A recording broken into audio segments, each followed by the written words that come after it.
everyone! Welcome to Home Sweet Home. I am Banayo, and I am going to show you how to make pastillas. Are you ready? Then let's get started. Oh, are you asking about the safety health protocols? First, you must have clean and sanitized hands without jewelry. Second, you must wear hairnet, mask, and clean apron. Last but not the least, you must be healthy and not feeling sick. Now, let's talk about the tools and utensils needed in making pastillas.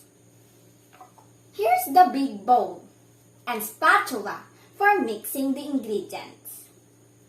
Next, we have the knife for cutting the pastillas and the cutting board for rolling the pastillas.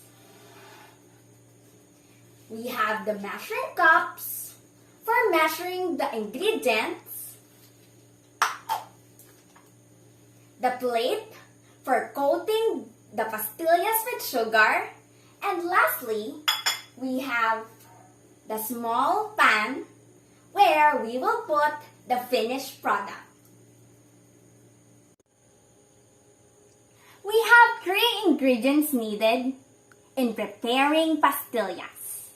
We have 1 cup of powdered milk, 1/3 cup of condensed milk, and 1/4 cup of sugar. I am so excited to prepare the pastillas. Here we go!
And we are done already.